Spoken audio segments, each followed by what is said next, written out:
The conquest of Mecca. The Treaty of Al-Hudaybiyah did not last long. With his power now increased over a wide area and Mecca neutralized by the treaty, Muhammad was soon in a position to move against Mecca. In January 630, the Prophet and 10,000 Muslim warriors advanced on Mecca. The Muslim forces divided into 4 columns and stormed the city from 4 directions. The Quraysh offered little resistance and Mecca was easily conquered.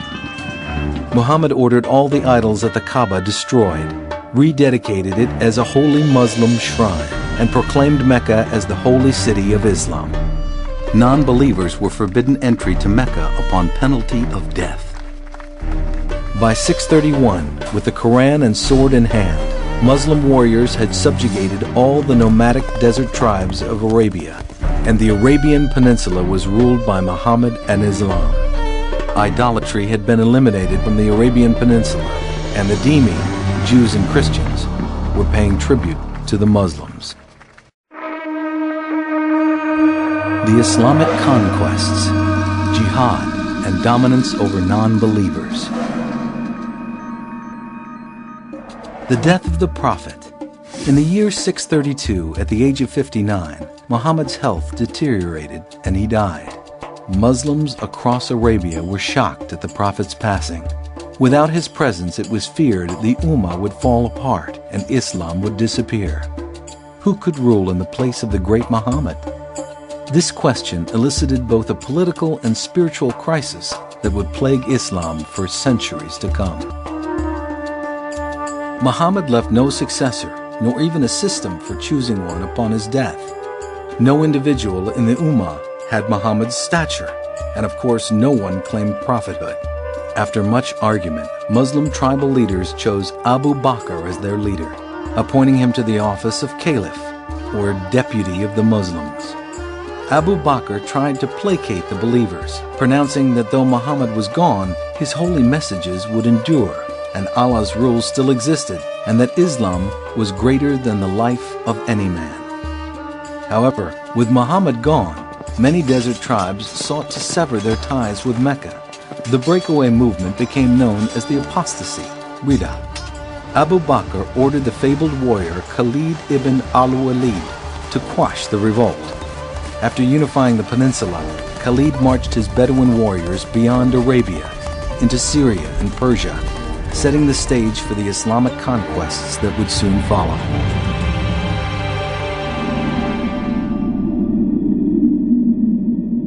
Islam explodes out of Arabia. In 634, Abu Bakr named Umar ibn al-Khattab as his successor shortly before he died. Umar referred to himself as Commander of the Faithful, used by many future leaders. A period of bold expansion and conquest began as most of Byzantine and Persia, vast territories stretching from the Middle East to northern Africa, fell under Muslim rule.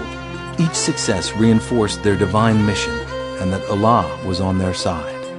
As Umar carried the jihad far beyond Arabia, Jews and Christians could buy the right to life and freedom of worship if they agreed to pay tribute and accept Islamic rule. Khalid ibn al-Walid's statement in Damascus in 635 became standard terms of surrender for Jews and Christians. In the name of Allah, the Compassionate, the Merciful, He promises to give them security for their lives, property, and churches. We give to them the pact of Allah and the protection of His Prophet, the Caliphs and the believers. So long as they pay the tax, nothing but good shall befall them. Islam conquers North Africa, Spain, India, and China. The Islamic conquests spread over land and sea. Guided by spirited and fearless leaders, the Muslims overcame the remaining Persian armies, seizing Babylonia, Mesopotamia, Armenia, and Persia. In the west, they conquered the Christian provinces of the eastern Mediterranean, from Syria and Palestine to Egypt, Tunisia, Algeria, and Morocco. In 711, Muslims crossed the Strait of Gibraltar, advancing into the Iberian Peninsula to establish a foothold in Europe. A few years later, they controlled all of Spain and Portugal. The Muslims then headed for Europe's heartland. They were halted in the Pyrenees by Frankish leader Charles Martel at Narbonne in 720 and in 732 at the Battle of Tours at Poitiers. By 751, Islam had expanded all the way to the Indus River Valley in India and central China. A little over 1 century after the death of the Prophet Muhammad, Muslim rule covered more of the earth than did the Roman Empire at its peak.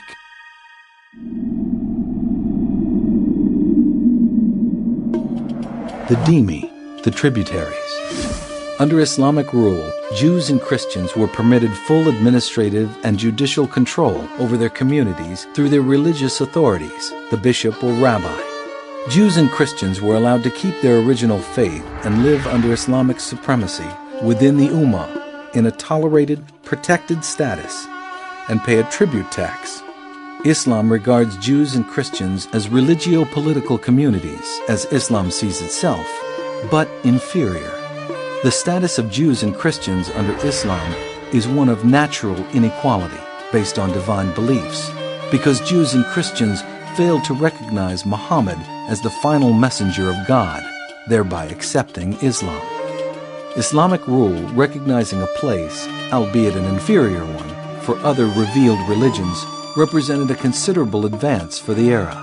The very idea of coexistence, even in a state of inequality, and the granting of self-administration, though oppressive by modern standards, was tolerant by medieval standards.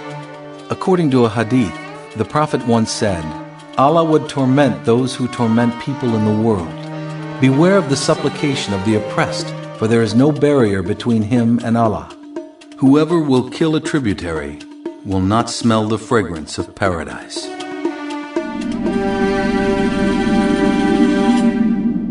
The Covenant of Umar. As Islam expanded through Africa and Asia, it subjugated and absorbed millions of people.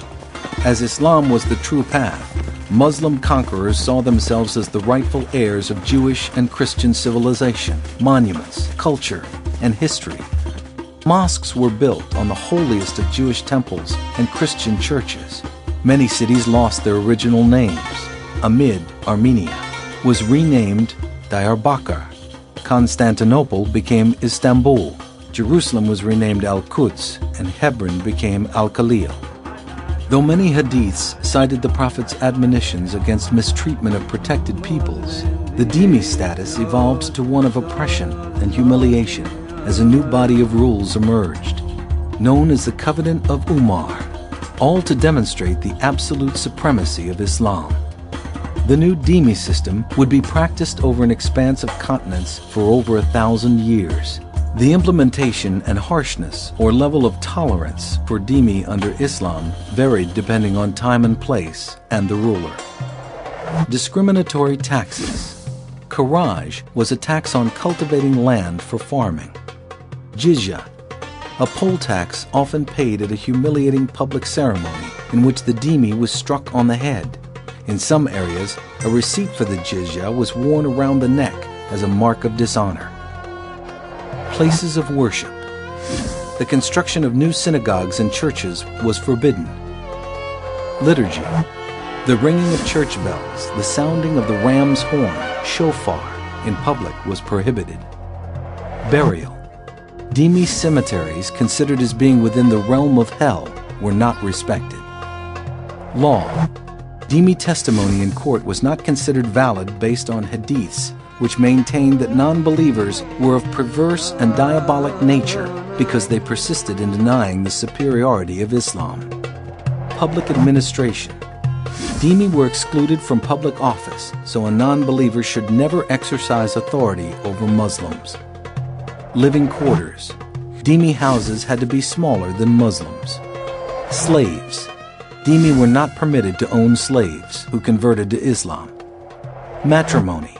Marriage or sexual relations between Dhimmi and Muslim women was punishable by death. However, a Muslim man could marry a Dhimmi woman. Degrading tasks.